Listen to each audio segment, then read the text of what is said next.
Atlantic seaboard, one fine morning in 1943, an imposing force of American naval air power proceeds to an important rendezvous. This force is the aircraft complement of a new carrier. Fighters, dive bombers, torpedo bombers. With the air group commander leading everyone, they're flying out to sea to join the ship which will be their floating home and fighting base. He is one of many carriers which the American people have built since Pearl Harbor to destroy the enemy in his own part of the world, far away. And there now is our base, powerful and serene. In honor of all American aircraft carriers, let us call her the Fighting Lady.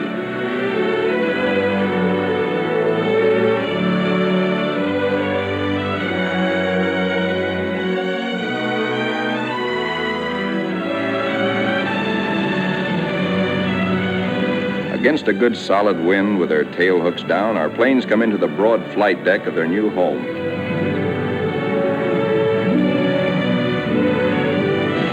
In case the plane's hook fails to catch the arresting gear, there's a series of stout wire barriers. Number one man on the flight deck just now is the LSO, the landing signal officer, always a flyer himself. Like all aviators, he'd much rather be flying. Come on in and sit down. The plane is out of the groove and he waves it off. Come around another time, pilot, and we'll take you aboard.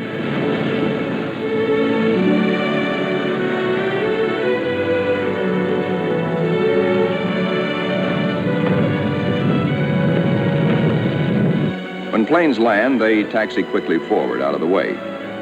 Later, they'll have to be shifted to the stern and rearranged in proper position for takeoff. This is called respotting the deck. Here is our skipper, Jocko, a veteran Navy flyer. Annapolis, 1917. He is not impressed by our earnest efforts, nor are the flight deck control officers. The skipper calls all hands together and gives us a piece of his mind. We'll never be ready for combat unless you flight deck crews learn right now to work as a team. Don't you men realize that before long we'll be in dangerous waters? That's too slow. Bear a hand.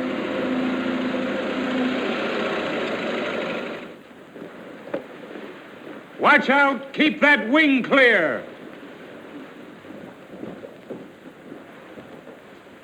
Get it over to starboard. Way over to starboard. Come on, get the lead out of your pants. Now, this is the way your deck should look when you're ready for action. Our ship, our Fighting Lady, is enormous, wonderful, and strange to us.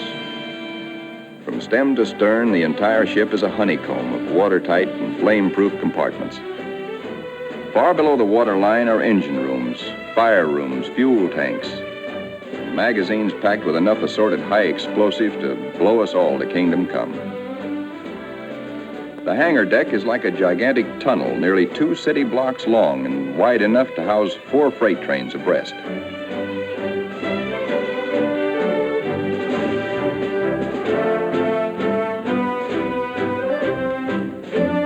It'll take us a week, a month maybe, to learn our way around. These new surroundings are as mysterious to us as they are cold and impersonal. Our Fighting Lady is like a huge floating cave, noisy and uncomfortable.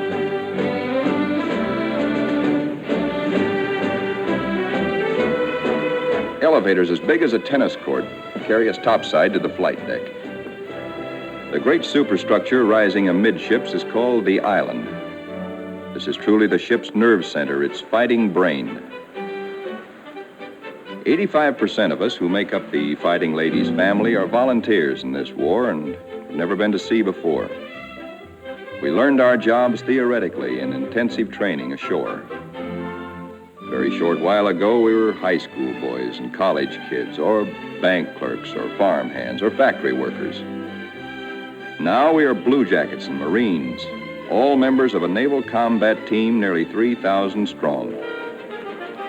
In our multitude of new tasks and duties as a team, we're very green, but curiosity and comradeship and the instinct of self-preservation are great teachers.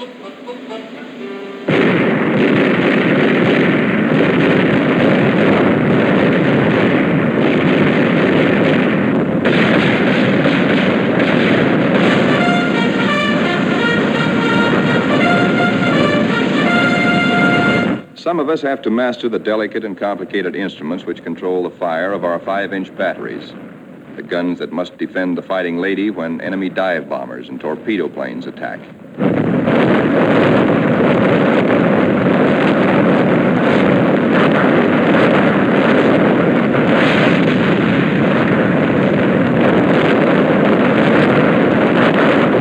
We train and train to learn our stuff and earn our E for efficiency.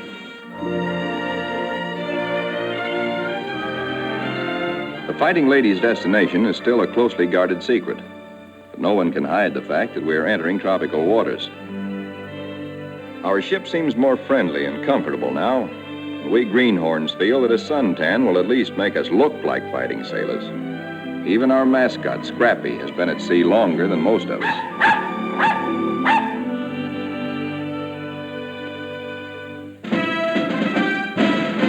Some of the mystery that has been hanging over us is lifted when we enter the Panama Canal. There's a lot of unprofessional nervousness about whether or not we're too big to get through the locks. By using lines instead of fenders, we do get through, as the naval constructors knew all along we would. Come on, hop aboard. We're going places. For 2 cents, I would. Do you know anybody wants to swap?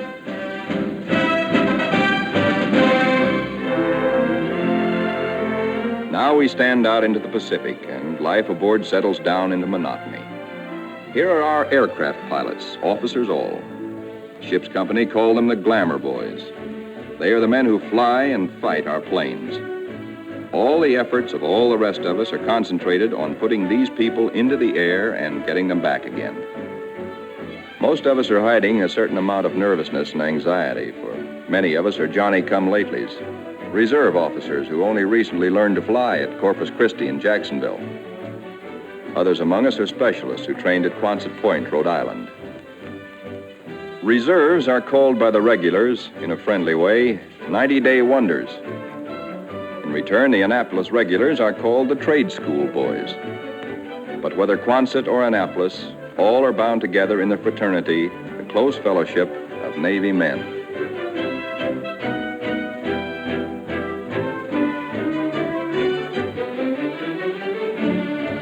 Among the ship's non-commissioned personnel, almost 3,000 Blue Jackets and 100 Marines, the hottest shots are the air crewmen, aerial gunners, and radio men. These boys and the plane captains are the partners of the Glamour Boys in the air. By non-flying Blue Jackets, they are called Zoom Pigeons or Airedales. And because they receive 50% extra pay for flying, they are sometimes referred to as the Bankroll Boys.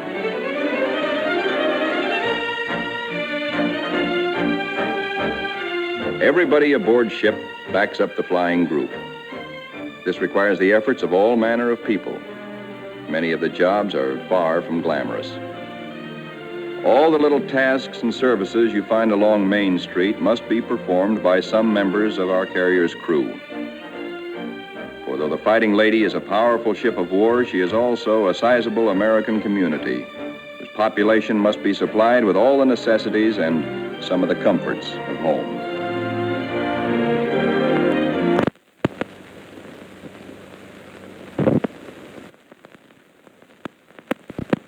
Doc Sorensen, the pharmacist's mate, is just like a village druggist. And next door is our hospital called Sick Bay.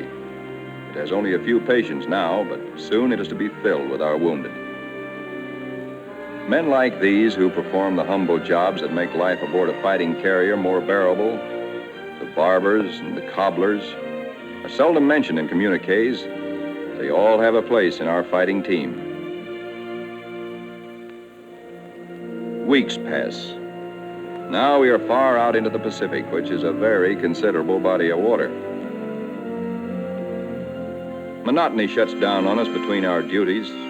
Guessing where we're bound is still our chief pastime. Will we put into Pearl? Are we going to Iron Bottom Bay? Or maybe even to the Aleutians? All such gossip and rumor are called scuttlebutt or drinking fountain conversation.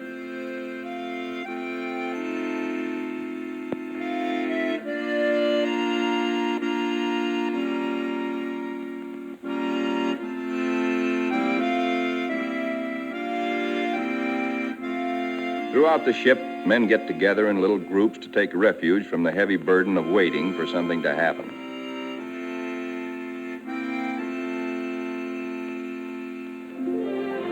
And then one day, out of nowhere, comes a fast fleet tanker, and we're refueled at sea. This tells us something. This tells us that we are not going to Pearl or any other land base for a long, long time.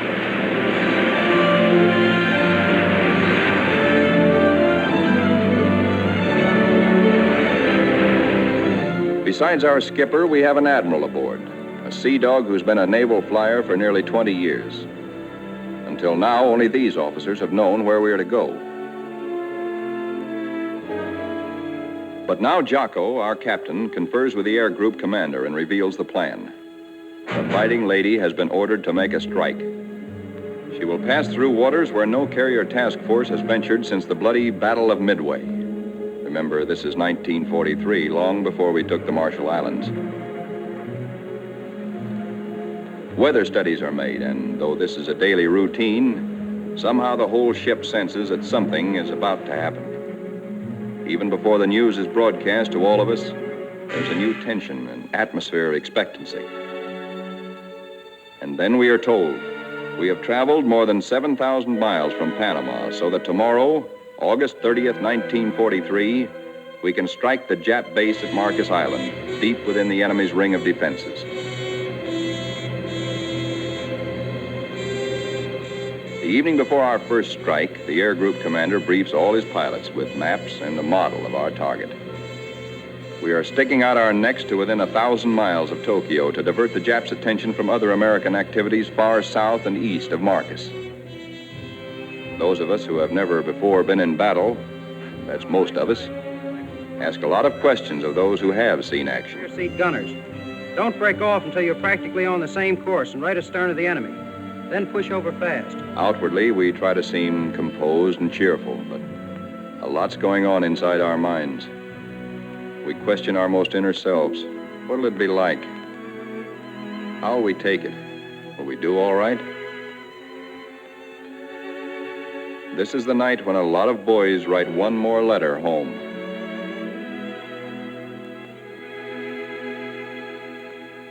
Among those playing acey-deucey in the wardroom is a chubby 23-year-old from Eureka Springs, Arkansas, Lieutenant E.T. Stover, nicknamed Smokey. That's he sitting on the far right. Having flown 50 missions at Guadalcanal, Smokey has been ordered to take a rest. He'd much rather be flying.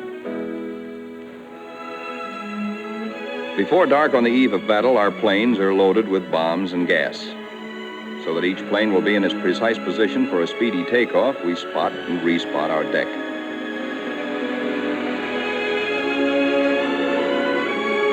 Now all is perfect. We will strike at dawn. And now GQ, General Quarters.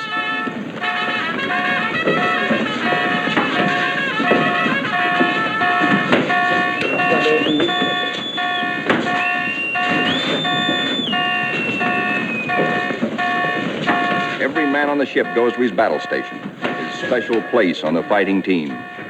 George, the barber, will pass ammunition. Leo, the baker, will be a sky lookout. Frank, the tailor, is assigned to a first aid station. Pilots are in their ready rooms. Each squadron, fighter, bomber, torpedo bomber, assemble separately. The flyers get into their flight gear and receive last-minute data and instructions.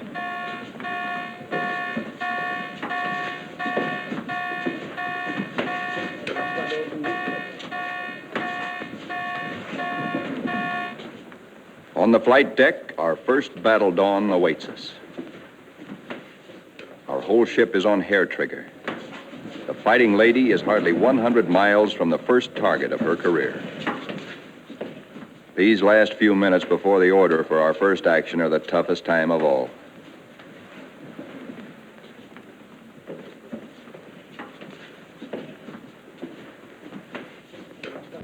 wise man once said, war is mostly waiting. We learn now what that can mean. At last the word comes. Pilots, man your planes. Ready Room 3, roger. Pilots, man your planes.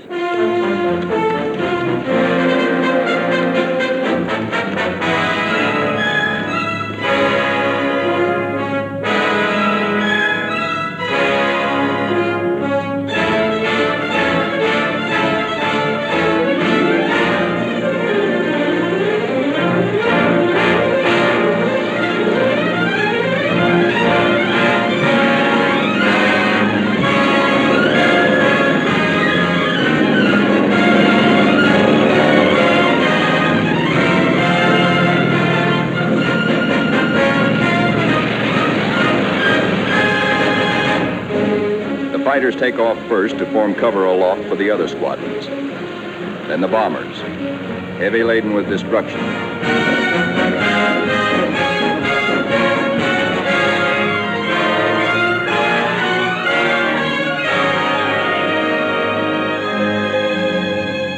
The sun has risen now, and our escorts are alert for enemy submarines. But the Fighting Lady steams boldly toward our target to lessen the distance for our planes when they return.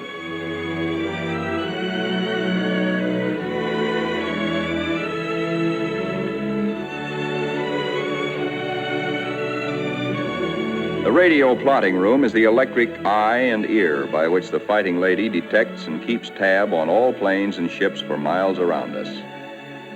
Smokey, the fighting ace from Arkansas, has been put in charge of this room for our big day. Hunched among his assistants, Smokey is like a super quarterback on a super football team. He is in constant touch with our entire air group.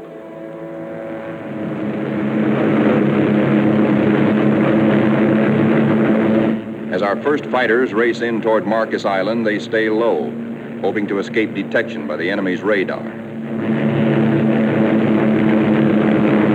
Then they climb suddenly and dive, a surprise strafing attack on the enemy's airstrips. These red balls floating up at us so lazily are anti-aircraft fire. There is 3 times as much of it coming up at us as we can see, because only 1 shell in 3 is a tracer. What look like fiery pollywogs are tracers from our own wing guns. The Yak-X is much heavier than expected, but through it we go to knock out enemy bombers on the ground.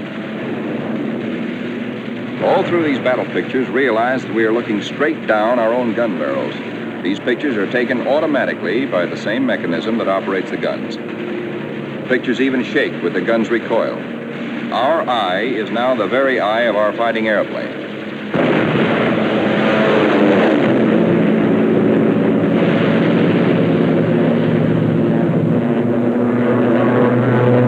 The enemy's picket boats and supply ships offshore are thoroughly strafed. No longer will these craft bring rice and sake and munitions to Marcus.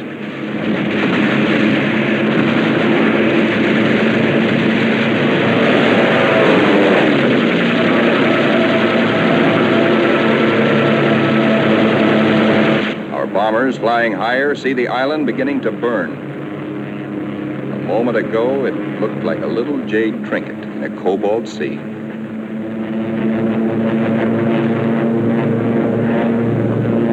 As the fighters and bombers swing victoriously away from Marcus Island, towering columns of smoke show the thorough job our boys have done. Back aboard ship, Smokey is tracking the flyers with care to be sure that none is missing and that no enemy planes are trying to follow them out to our Fighting Lady.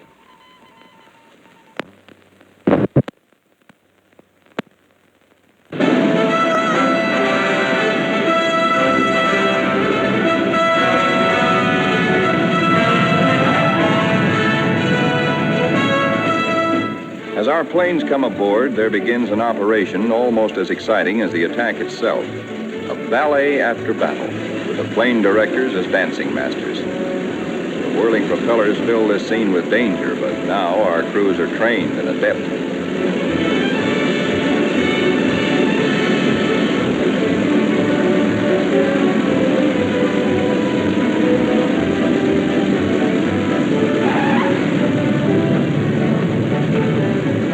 landing signal officer performs an eloquent adagio on the Fighting Lady's stern. Warning to the rest of the cast to stay off stage until a limping member can be led out of the way.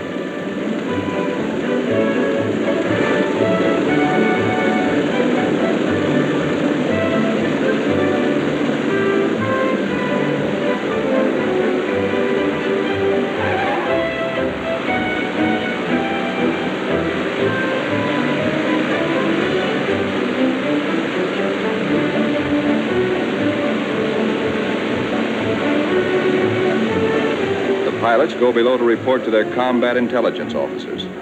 They have hot news, good news.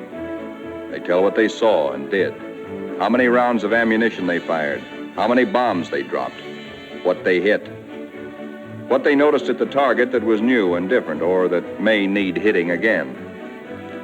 As the reports are added up and our combat photographers develop their pictures, the story becomes better and better. Every single Jap bomber on Marcus has been destroyed. 80% of the shore installations blasted or set afire. Hangars, radio stations, gas dumps, ammunition dumps. Marcus is now a lovely mess. In the radio plot, Smokey's worried. There are planes still up there, and he's wondering about them. They are ours, though, delayed by battle damage. Landing a shot-up plane on the carrier is a crucial test of how well-trained, how alert and steady a naval flyer is.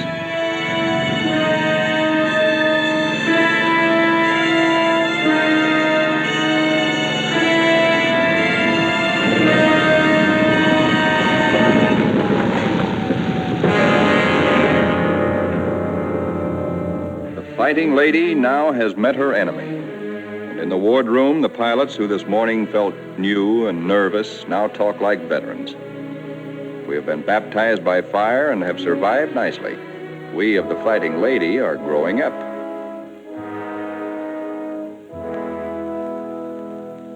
The admiral of our task force knows the overall strategy of the whole Pacific campaign: to smash straight through Japan's outer network of islands, to recapture the Philippines and land on the mainland of Asia. Thus, we will deny Japan supplies from Malaya and the Dutch East Indies and leave her far-flung island garrisons marooned. Then we will reach out and really help our ally China. Months after Marcus, this campaign is well started. Our carrier task forces have been in many battles. And now, early in 1944, the Fighting Lady's target is Kwajalein in the Marshall Islands. These are Jap Zeros.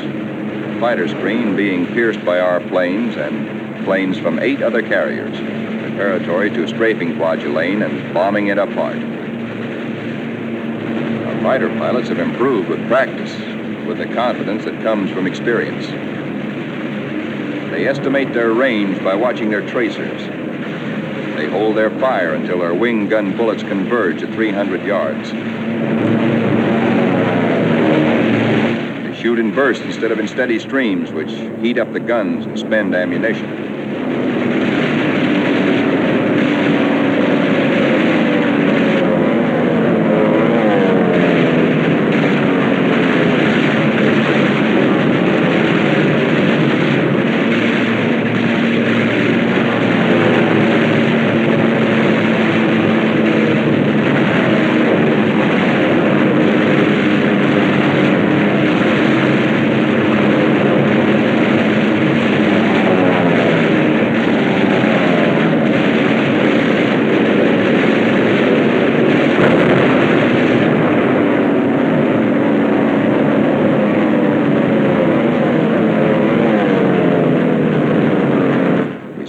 Kwajalein burning very satisfactorily.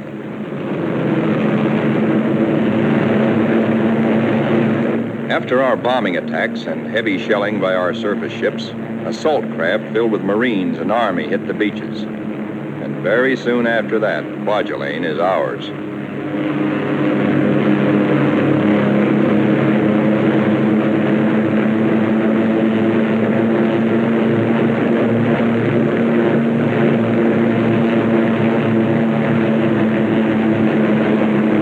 Right after Kwajalein, word comes to our admiral that a truck Japan's huge and secret naval fortress 1,400 miles to the west, there apparently are some heavy units of the Japanese battle fleet.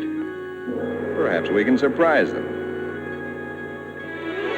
Again, the Fighting Ladies Squadron and squadrons from other carriers take off for combat.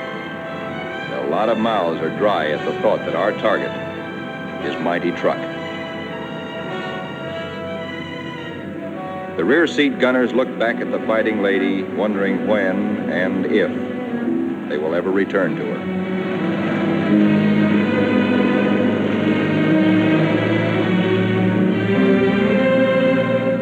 All that we know about truck, we know from a few photographs taken by some nervy Marines on reconnaissance just 18 days ago. We hear that it is a complex of heavily fortified islands surrounded by airstrips, with naval anchorages at certain spots among the islands. For the next 2 days, more than 1,000 of our carrier-based planes are going to sweep in on truck in relays. The planes appear to float gently off our bow. Actually, their airspeed is a good 70 knots. Diving in on truck, we again turn on our guns and their synchronized cameras. Truck's defenders are aloft and we smack them hard.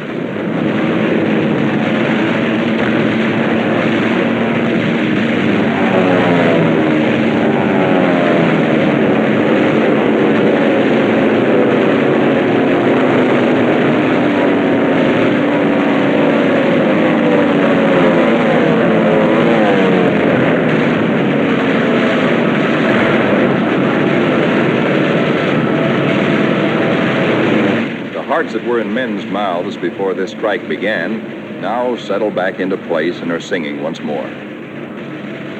There's something really grand, something historic about diving in here on this place which Japan has been building and guarding jealously from all the Japanese eyes for 20 years. We dive right in low and take a good look at fighter strips, bomber bases, and seaplane ramps.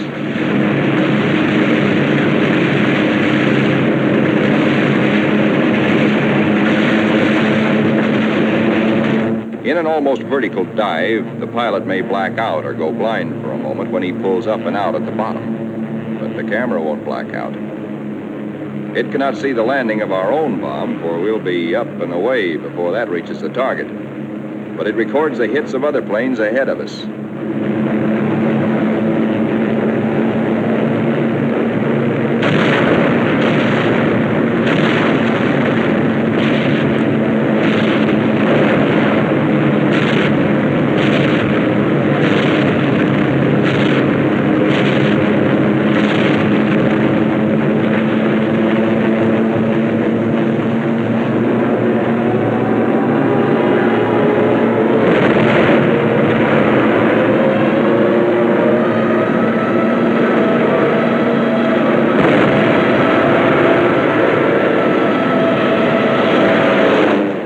Find the Jap fleet here, but most of it's gone. Some lingering ships, including some of their fast fleet tankers, we find hiding in sheltered coves.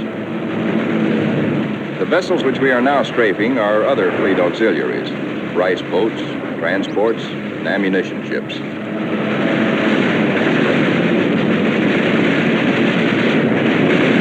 With bursts of 50 caliber incendiaries and armor-piercing slugs, we set them on fire, rip them open, often wide enough to sink.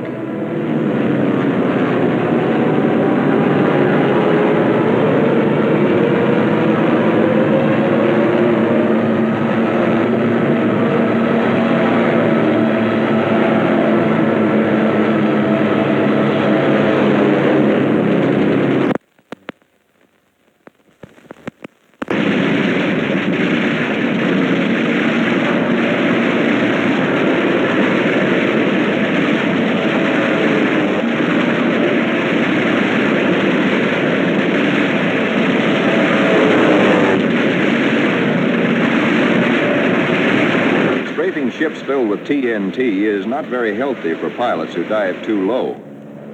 But it's hard to tell who's carrying what until the big bang comes.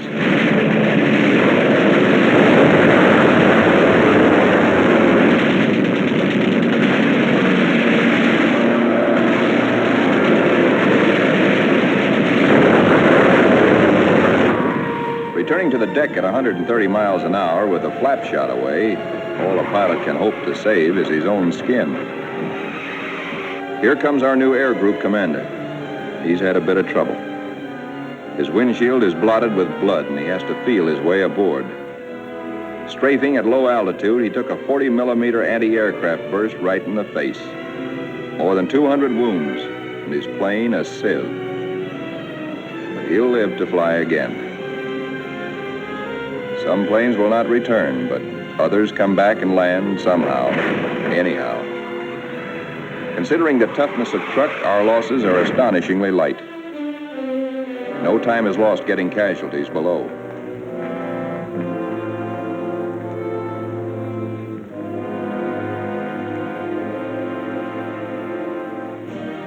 It's a long way from truck to our secret rendezvous in the Marshall Islands.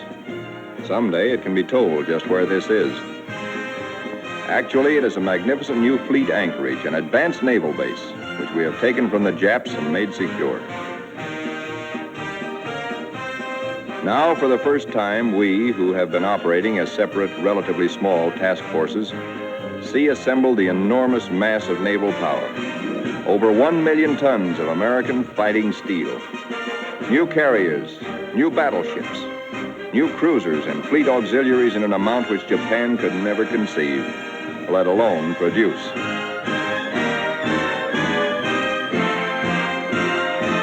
That we are able to maintain supply lines over the vast distances of the Pacific is one of the miracles of this war. In the comforting presence of so much power, we relax and refresh our battle-strained nerves. Push my head under. Hey, Benny, when you going to die? Who taught you to swim? Hey!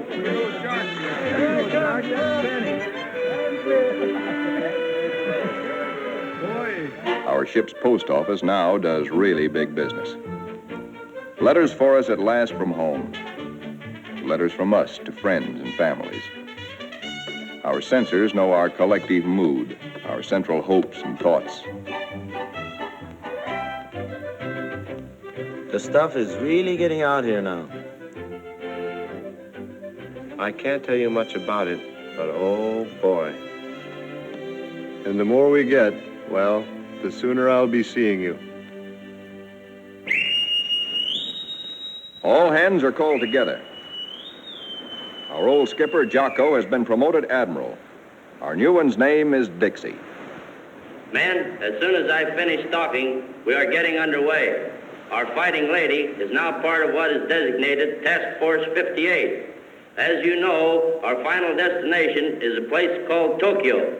We'll have to fight hard to get there, but when we drop our hook at Yokohama, I'm going to throw a party. All hands are cordially invited.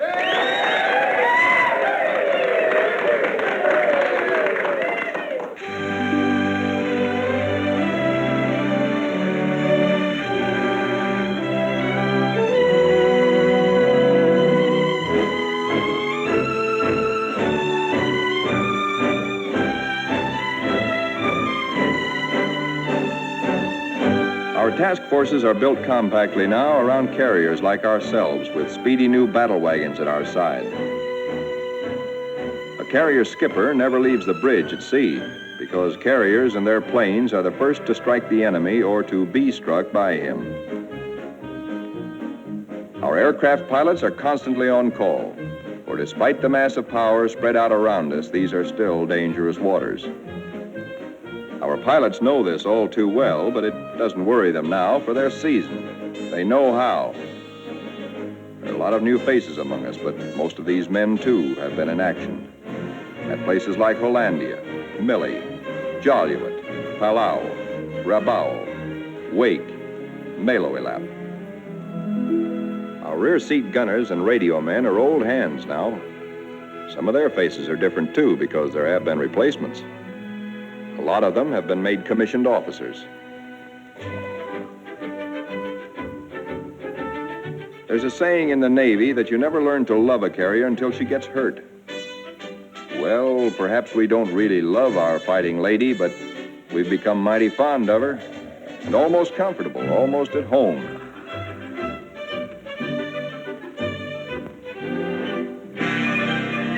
Occasionally, our shipboard movies bring us that one thing we crave the most, one touch of something utterly American, one deep breath of home.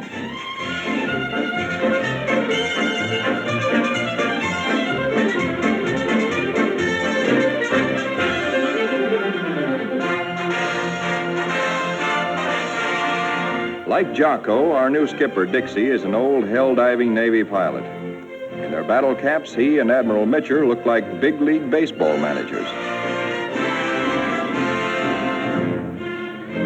Northwest we steam, and never before in history has an ocean borne such a weight of naval power.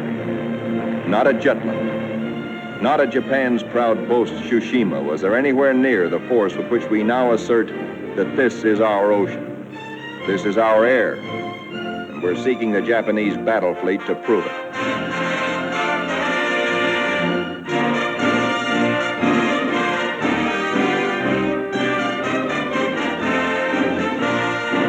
With our cruisers and our biggest new battle wagons present, we are strong enough to hope, really to hope, that we may provoke the Japanese fleet into accepting a fight.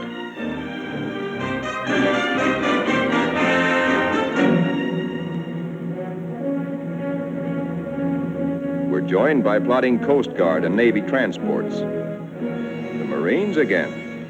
So another amphibious assault is cooking.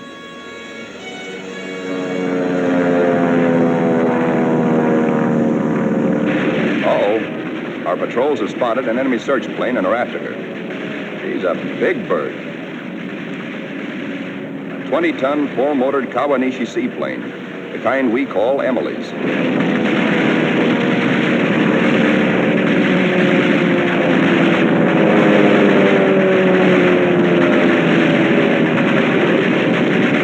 Miss Emily's a tough old girl. Right now, she's screaming for help and telling Tokyo by radio where we are. Hellcats are closing in on it.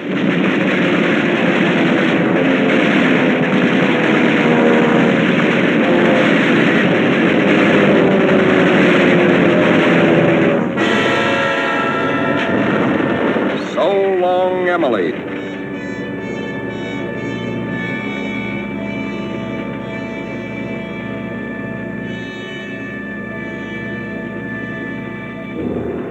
Now that the enemy knows where we are, and we know he knows, our brass hats get together on final arrangements for what may turn into another Midway.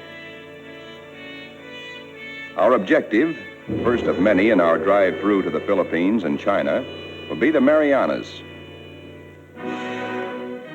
In battles just ahead of us, we are to make good use of a multitude of weapons, special devices, and techniques which have been evolved through the 30 years since the U.S. Navy first took to the air.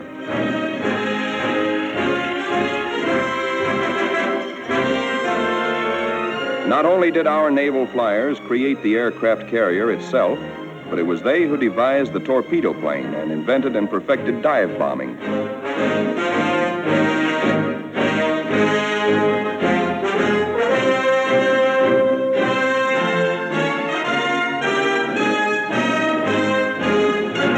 Disposed about our flight decks so that planes can be quickly armed are all manner of death-dealing objects. 500, 1,000, and 2,000-pound bombs. We have torpedoes and incendiaries, and the kind of anti-personnel bombs we call daisy cutters.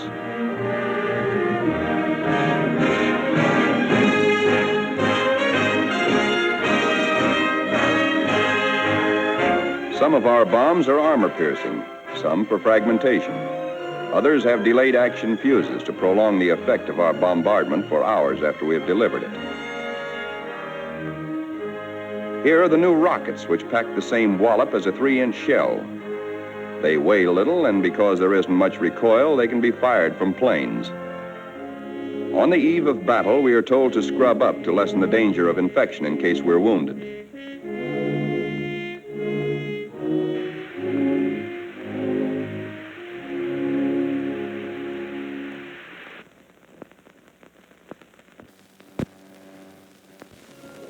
As well as our bodies, most of us prepare our souls.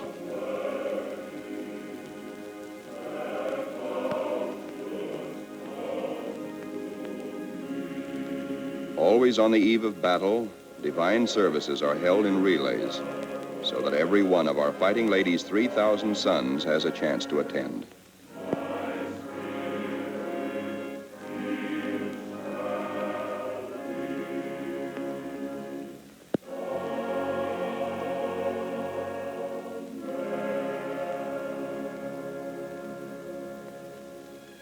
As the eve before battle lengthens, there is the usual waiting.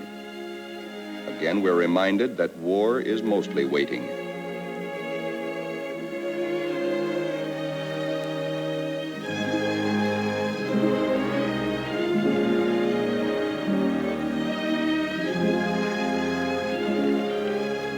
Because all cooks and bakers must soon be at their battle stations, they work all night long preparing a hearty meal of steak and eggs for our 3 a.m. battle breakfast.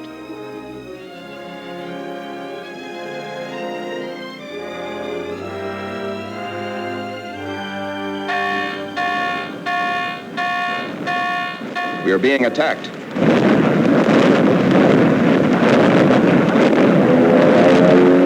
We are being attacked by Japanese torpedo planes skimming in after us, wing to water.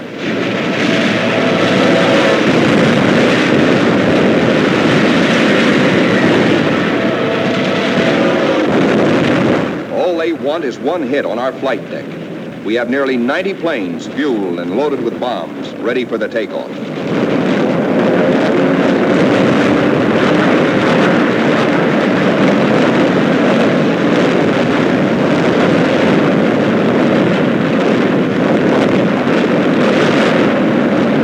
Each patch of flame is a burning Jap.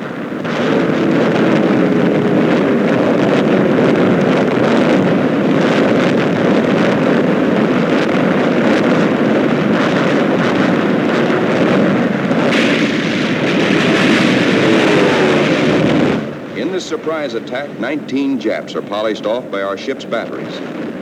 Not a single carrier is hit. We have been fortunate. So now commences another major moment in the fighting lady's career. Flight quarters sounds. In this modern warfare, the young plane captains are to their pilots what squires were to armored knights of old. In this operation, typical of many more to come, a lot of other fighting ladies will be involved. And nearly 2,000 carrier-based planes, all of them attacking in air groups like our own.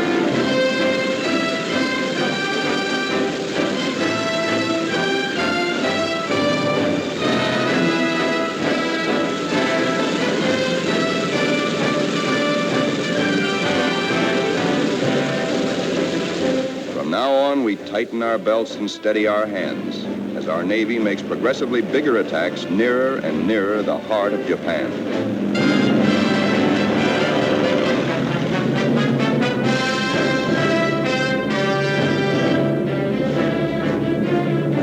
At his post and radio plot, tracking down enemy planes and cursing the luck that keeps him out of the air, Smokey chafes at being grounded on a day like this, especially when targets are juicy ones. All the Jap air bases and military installations in the Marianas, and a special prize package, Guam, the island which we did not fortify, but the Japs did. Now comes word that the Japs have sent strong air reinforcements to Tinian, which flanks Guam. Again, our synchronized cameras record, as no human eye and memory could record, just what our guns and bombs do to the enemy. These pictures enable our air combat intelligence officers to assess the damage as we swoop down upon Tinian.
planes return for more fuel and ammunition, the surface vessels take over. A prodigious naval barrage to prepare the beaches our assault forces are going to hit. Not only our newest, but some of our oldest and proudest battleships are here. The Colorado, the Tennessee, and the USS Pennsylvania, flagship of World War I.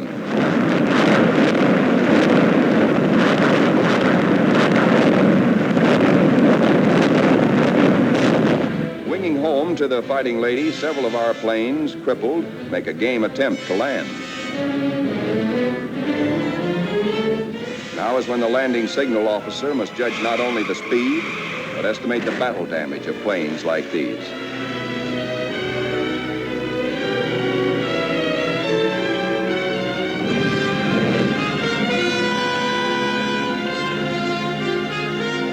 And flight deck emergency crews, firefighters, rescue details, and medical corpsmen exhibit almost incredible courage.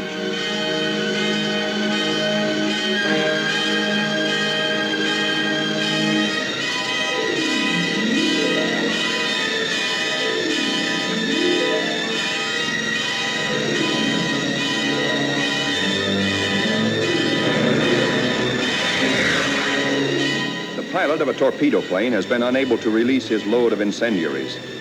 Burning thermite is spilling out at incandescent heat. In the plane's tanks remain about 75 gallons of high-octane gas. The men who brave this danger to save pilot and crew deserve every citation they get.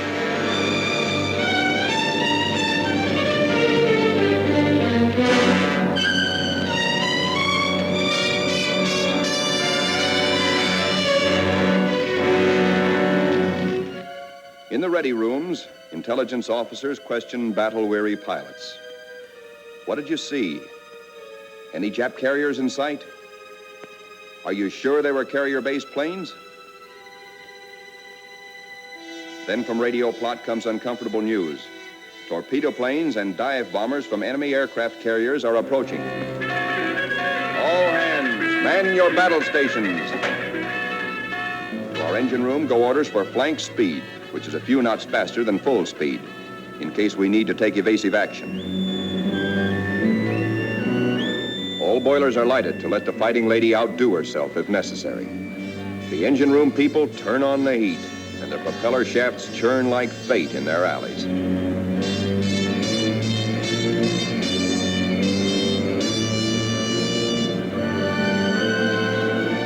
The Fighting Lady leaps through the sea on her guard.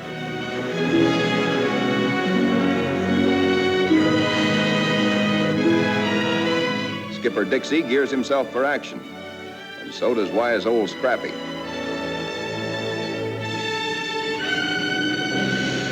And now, here they come.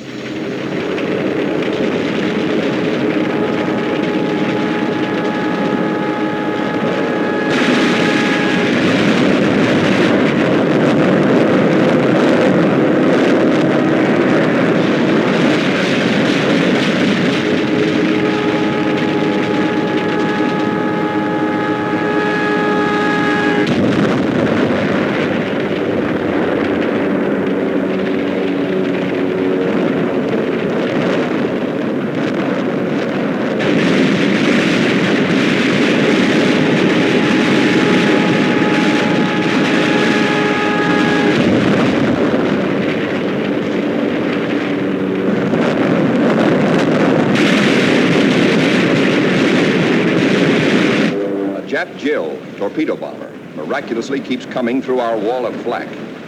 She's approaching us fast with a life that must be charmed. Our gunners throw everything they've got, but still she comes. If he ever releases that torpedo...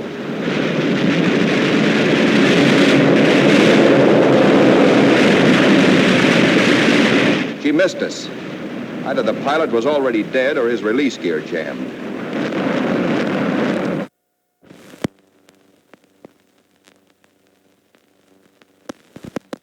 When Smokey, the pride of Arkansas, hears about that one, he almost takes off.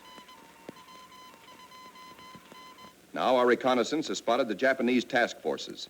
This is the moment we've been fighting and praying for. Every plane that can fly and every qualified pilot is ordered into the air. At last, Smokey gets his chance to fly again. Pilots, man your planes. Pilots, man your planes.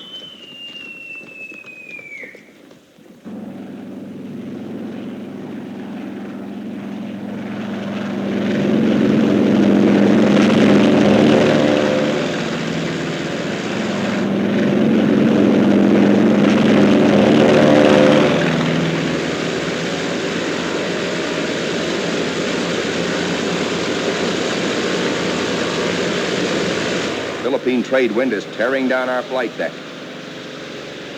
Our planes strain forward to rise into it. Our entire air group thunders out behind the group commander. Now our fighters run into a smoke Jap fighters, mostly Zeros, sent up to intercept our attack on the Japanese fleet. A mad aerial scramble begins, which the boys to this day still call the Marianas Turkey Shoot.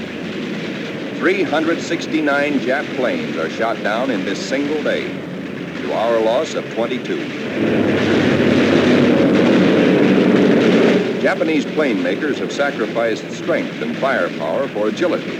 Their planes disintegrate quickly when you hit them. They have no armor plate, as ours have, nor are their gas tanks self-sealing.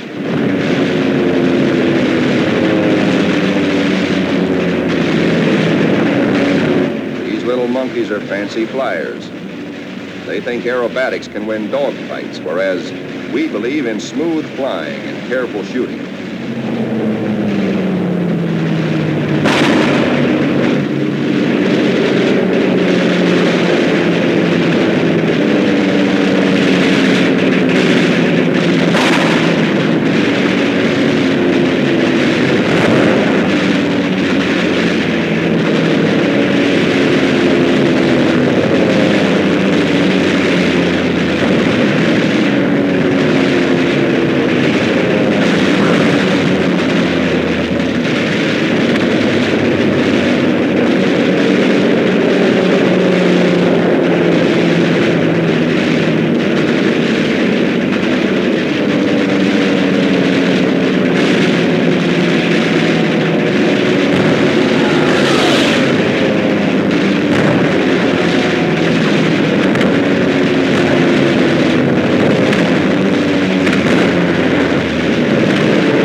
And now, at last, through a late afternoon haze from high altitude, our air combat group sights the Imperial Japanese battle fleet.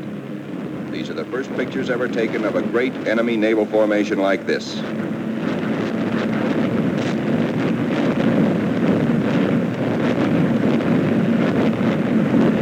There it is, that Imperial fleet, crawling around below us in violent evasive action. Us looking down on them in the seas they think they own. Some of these Japanese ships are scampering away at better than 40 knots. When you bore straight down on them, they twist, squirm.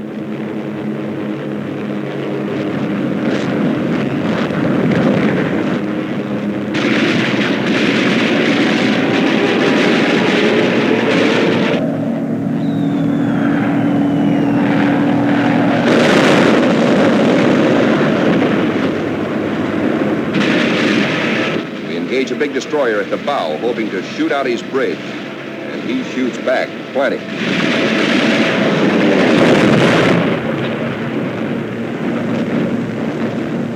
Let's go down after that cruiser. He answers us emphatically from the forward turret.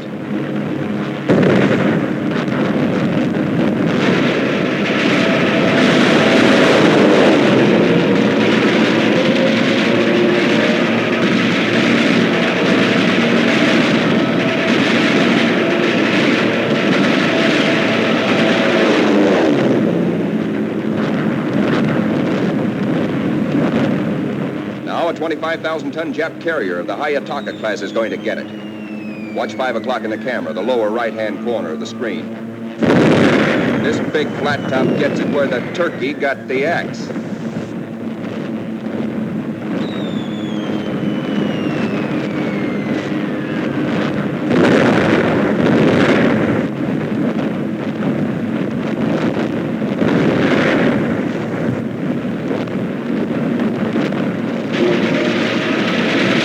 When you touch off some of these babies, just watch this one.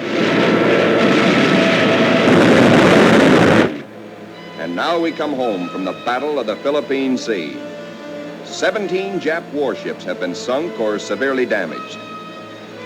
Several of our returning planes have been badly shot up. A dive bomber comes in out of gas. He pulls off to starboard, but noses over because his wheels are down.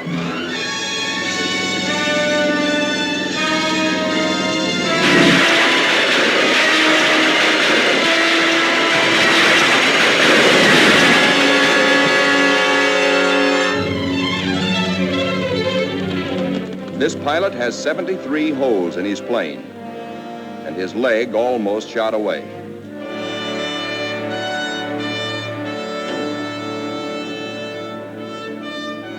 To clear the deck for other planes, number 30, badly damaged, is jettisoned, given the deep 6.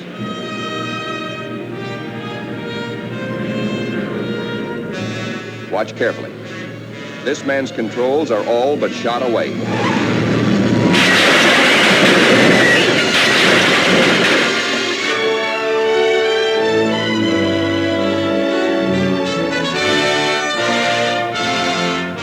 He steps out of it, smiling. And now it is time to paint up the scores. On this fine morning, just a year after being commissioned, the Fighting Lady is beginning to look like a stamp album. She has done her share, amassing Task Force 58's grand total of 757 Jap aircraft destroyed in a 2-week turkey shoot.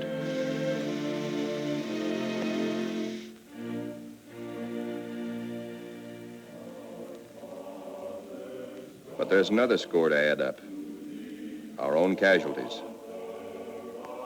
Quite a few faces are no longer with us on the Fighting Lady. Among them, Commander Upson, skipper of our torpedo squadron. Lieutenant Pappy Condit. Lieutenant John Meehan. And that fightingest gentleman, Lieutenant Smokey Stover. Yes, Smokey's missing too.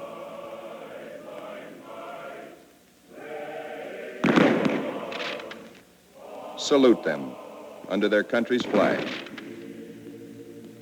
For they were brave. They were gallant. Others will come forward to take their places. For the battles we have fought on the seas and in the sky are only the beginning.